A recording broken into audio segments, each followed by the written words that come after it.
है दोस्तों, आज आप सभी के बीच मैं कुछ क्लास 12th हिंदी सब्जेक्ट के कुछ वीवीआई क्वेश्चन कहा जाए एग्ज़ाम के दृष्टिकोण से। देखिए, एग्ज़ाम बहुत ही निकट आ चुकी है। आप लोग से ज़्यादा हमें यानी कि चिंता मानिए तो है कि हमारे विद्यार्थी कैसे पास करेगा। मैं रात दिन एक किया हूँ आप लोग के पीछे। देखिए दोस्तों, कहा गया है राह संघर्ष की जो चलता है वही संसार को बदलता है। जिसने रातों से है जंग जीती, सुबह वही सूर्य बनकर निकलता है। देखिए, अब मैं क्वेश्चन पर चलता हूँ। क्वेश्चन है, बातचीत शीर्षक निबंध के निबंधकार है। यानी कि बातचीत शीर्षक जो है निबंध है, बातचीत शीर्षक निबंध के निबंधकार कौन है? यानी कि इसका आंसर हो जाएगा बाल कृष्ण भट्ट। क्या हो जाएगा आंसर? बाल कृष्ण भट्ट। इसका आंसर हो जाएगा आपका ये बाल कृष्ण भट्ट ना, देख लीजिए ये हो जाएगा। उसके बाद आगे देखिए, अगला क्वेश्चन है, यानी कि अगला क्वेश्चन आपके बीच है, यानी बाल कृष्ण भट्ट किस युग के रचनाकार है ना।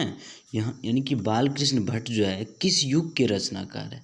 तो बाल कृष्ण भट्ट जो है ये भारतेंदु युग का यानी भारतेंदु युग का है, यानी भारतेंदु युग के रचनाकार है। कौन?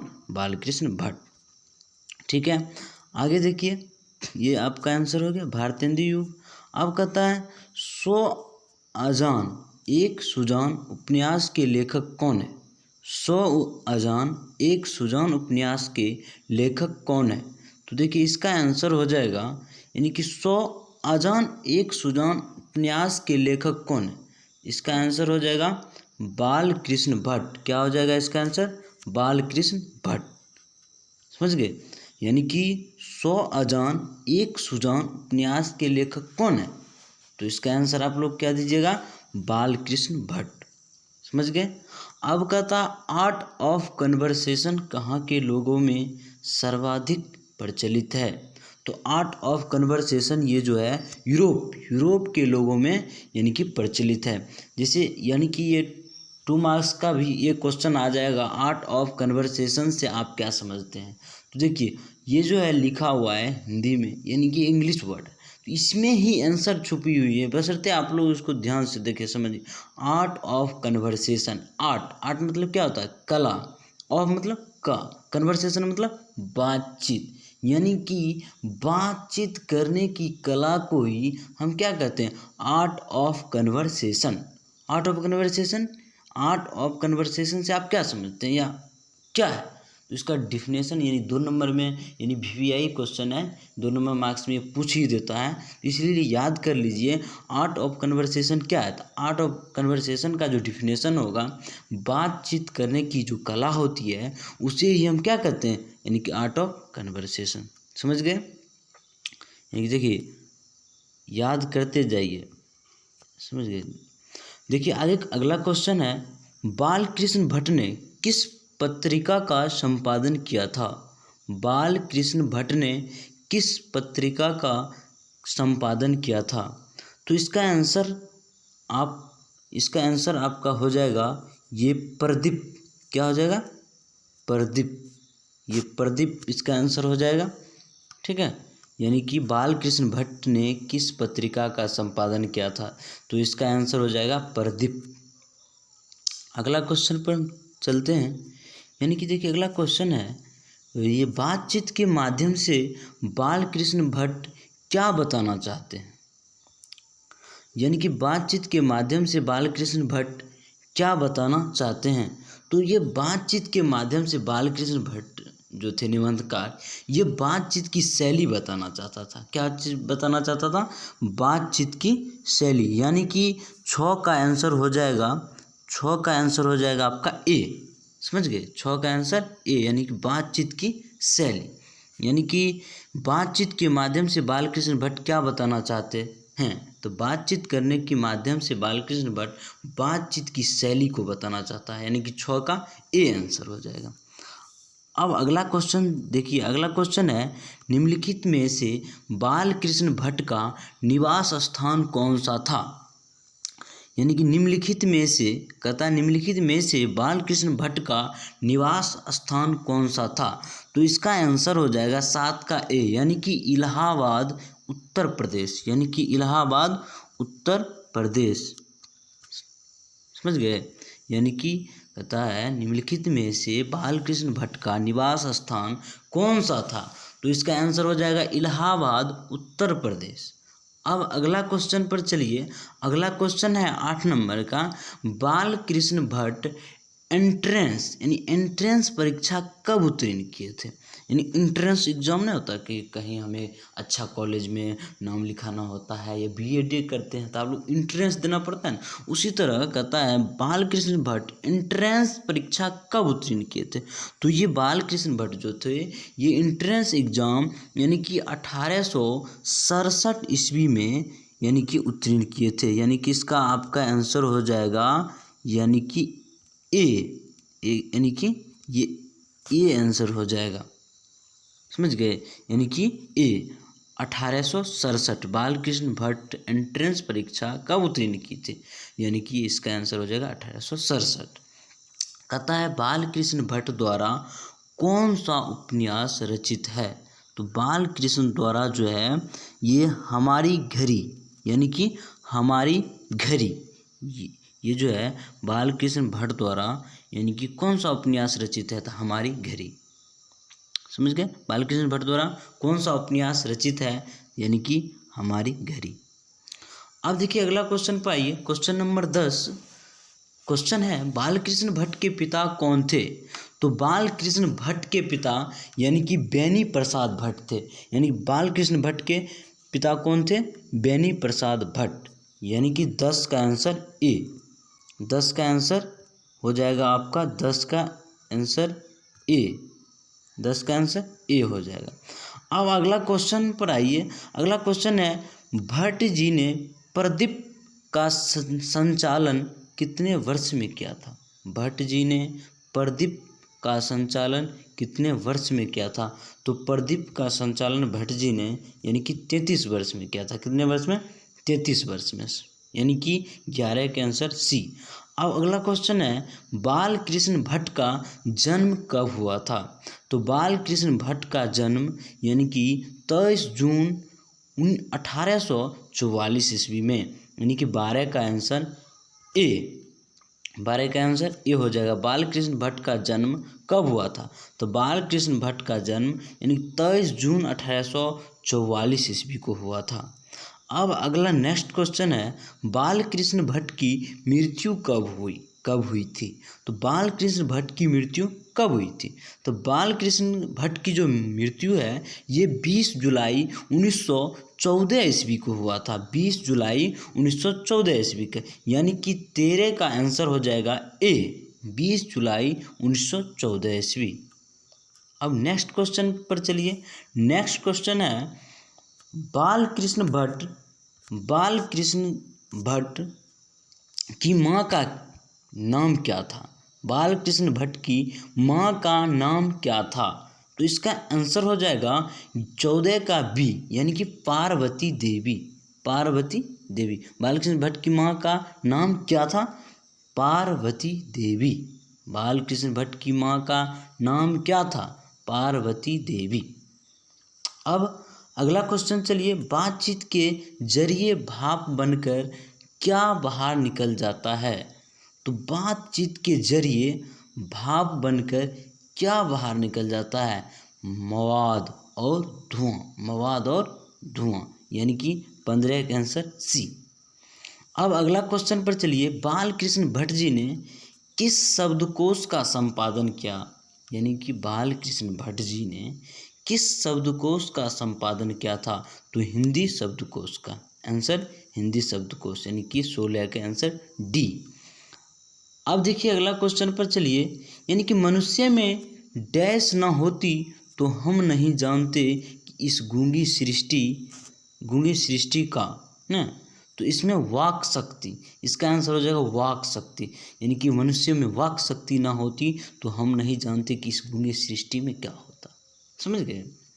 यानी वाक शक्ति जो होता है, आप लोग जानते हैं वाक शक्ति का विशेषता क्या है, ये क्वेश्चन आपको सब्जेक्टिव में पूछ देगा। देखिए वाक शक्ति का विशेषता यह है कि वाक शक्ति के कारण आज हम संसार में कोई भी कार्य कर पाते हैं, किसी के नज़दीक में अपनी दुख या व्यथा या सुख को प्रकट कर पाते हैं। अगर काश वाक शक्ति ना होती तो सारे विश्व, सारी दुनिया हमें गूंगी बहरी नज़र आती, लुज। यानी कि वाक शक्ति के कारण ही मैं कहीं जाके कुछ बोल पाता हूँ, वो चाहे सांस्कृतिक मंच हो, चाहे वो क्लासरूम हो। अगर हम में वाक शक्ति ना होती तो हम कुछ नहीं कर पाते।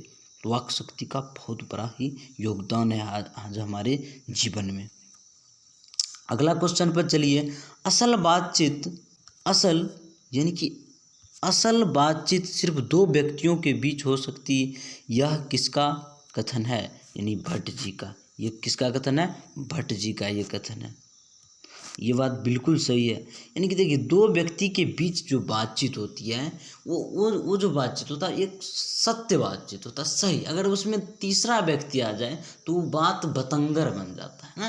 यानी कि वो इसके बीच उसके बीच, दो व्यक्ति के बाद जो दो व्यक्ति के बीच जो बात होता है वो काफ़ी सुयोग्यमय बातचीत होती है। वही तीन व्यक्ति के बाद बीच बात किया तो बात नहीं होता, वो बतंगर बन जाता है। समझ गए? अब कहता है बातचीत करने की हुनर किसके पास है? यानी कि बातचीत करने का जो हुनर है वो किसके पास है? तो इसका आंसर आपको हो जाएगा यूरोप के लोग के पास। क्या हो जाएगा आंसर? यूरोप के लोगों के पास बातचीत करने का हुनर किसके पास है? यानी यूरोप के लोगों के पास। सच है, अगला क्वेश्चन 20 नंबर का, सच है जब तक मनुष्य बोलता नहीं तब तक उसका डैश प्रकट नहीं होता है। आंसर गुण दोष। ये बात बिल्कुल सही है। आप ही बताइए, जब तक कोई मनुष्य अगर नहीं बोलता है तब तक उसको आप पहचान पाइएगा? नहीं पहचान पाइएगा। उसके अंदर क्या है नहीं है। देखिए कपड़ा से लोग को पहचाना नहीं जाता है। एक कहानी है, आप लोग को मैं बताता हूँ। यानी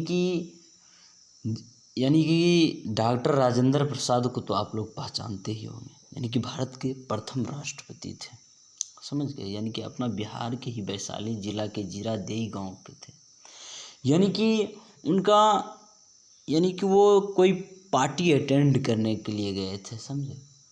तो वो गए थे, यानी कि वस्त्र थोड़ा अच्छा वस्त्र नहीं था, कोट वूट पहन के नहीं गए थे, तो उन्हें वो पार्टी से वंचित कर दिया था।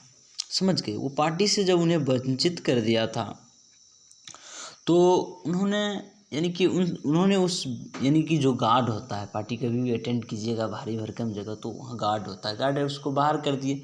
तो उस पर यानी कि उनसे पूछा ये गार्ड से डॉक्टर राजेंद्र प्रसाद जी कि आखिर आप हमें क्यों बाहर कर रहे हैं? आखिर हम भी तो हमें जो यानी कि न्योता मिला है उसमें मैं अटेंड करने के लिए आया हूँ। तो कहा नहीं, आपका जो ड्रेस है, हुलिया है, इस तरह का व्यक्ति को इस पार्टी में जाने का सलाह नहीं दिया जा सकता है और यानी कि प्रवेश वंचित है। तो बोले डॉक्टर राजेंद्र प्रसाद, ओह ऐसा बात है? तो बोले हाँ। तो डॉक्टर राजेंद्र प्रसाद पुनः वहाँ से लौट आते हैं और घर आके पुनः यानी कि जो है कोट वूट पहन के सूट बूट में एकदम फिर जाते हैं वहाँ। समझ गए? जब फिर वहाँ जाते हैं तो उन्हें एंट्री मिल जाती है। तो उसके बाद वो क्या काम करते हैं, खाने की बदौलत, यानी कि लोग खाते हैं ना मुंह में, तो वो मुंह को नहीं खिला रहे, तो वो अपने कोट पैंट का जो जेब होता है उसमें वो खाना खिला रहे थे। तो उसको एक बगल का वो जो यानी कि समझिए उसको जो पार्टी अटेंड में जो खाना वाना खिला रहे थे, वो पूछे देखिए सर आप लोग सब खाता हैं मुंह में, आप इसको कोट को जेब में खिला रहे हैं, ये क्या बात है? तो उस जगह डॉक्टर राजेंद्र प्रसाद जी ने उन्हें ये बताया कि देखिए आप हमें नहीं बुलाए हैं, आप हमें यानी कि आप हमें इनवाइट नहीं किए हैं, आप मेरे वस्त्र को इनवाइट किए हैं, आप मेरे यानी कि कोट पैंट को इनवाइट किए हैं। इसलिए आज मैं खाना नहीं खाकर आज मैं अपना यानी कोट पैंट को खिला रहा हूँ। तो देखिए इस जगह उनको यानी कि उस जगह यानी कपड़ा को पहचाना गया। लेकिन अगर बातचीत की शैली से पता करता तो कितना बड़ा आदमी थे डॉक्टर राजेंद्र प्रसाद, कितना ज्ञानी थे, कितना यानी कि उनके अंदर विद्वान थे, इस बातचीत के दरम्यान ही पता चलेगा। यानी कि जब तक हम बातचीत किसी व्यक्ति से नहीं करते हैं तो हमें यह पता नहीं चल सकता ये क्या है, आखिर इनमें कितना गुण है और कितना दोष है। इसके जानकारी के लिए, इस चीज़ को जानकारी के लिए हमें उनसे बातचीत करनी होगी। जिस तरह बालकृष्ण भट्ट जी ने हमें कहे हैं कि बातचीत यानी कि असल बातचीत सिर्फ दो व्यक्तियों के बीच ही हो सकती है। बिल्कुल सही बात है। यानी कि उसके बाद कहता है सच है जब तक मनुष्य बोलता नहीं तब तक उसका टैस प्रकट नहीं होता है। ये जो है यानी कि हमारे बालकृष्ण भट्ट जी बोलते हैं, बिल्कुल सही बात है। अगर जब तक मनुष्य बोलते नहीं हैं तब तक उनका गुण दोष को पहचानना नामुमकिन है। मुमकिन ही नहीं, नामुमकिन है। समझ गए। चलिए अगला क्वेश्चन पर चलता हूँ। यानी कि कहता है रविसन क्रूसो कितने वर्षों तक मानव मुख नहीं देखा था। यानी कि रविसन क्रूसो कितने वर्षों तक मानव मुख नहीं देखा था। तो इसका आंसर हो जाएगा 16। क्या हो जाएगा आंसर इसका? 21 का आंसर हो जाएगा सी। 21 का आंसर सी यानी कि 16। 21 का आंसर 16 हो जाएगा। रविसन क्रूसो कितने वर्षों तक मानव मुख नहीं देखा था, इसका आंसर हो जाएगा 16। बस आज की वीडियो में इतना ही। और हम यानी कि कोशिश करता रहूँगा कि आप लोग के पास ज़्यादा से ज़्यादा ऑब्जेक्टिव पहुँचे, जिससे आप लोग यानी कि एग्ज़ाम आप लोग बेहतर अंक प्राप्त कर सके। देखिए हम पुनः बहुत ही कोशिश में हूँ कि ज़्यादा से ज़्यादा आप लोग को मैं VVI क्वेश्चन बताऊँ, जिससे आप यानी कि एग्ज़ाम अच्छी तरह एग्ज़ाम में सफल हो पाए। और मैं अगर आप लोग से रिक्वेस्ट एक ही करूँगा, अगर आपको मेरे वीडियो अच्छा लगा हो तो आप चैनल को लाइक एंड सब्सक्राइब ज़रूर कीजिएगा, जिससे थोड़ा मैं मोटिवेट होते हैं और थोड़ा यानी कि खुशी होता है। आप लोग तो हमें बहुत ही प्यार दिए हैं जिसका मैं वर्णन नहीं कर सकता हूँ। इसके लिए दिल से धन्यवाद। Thank you.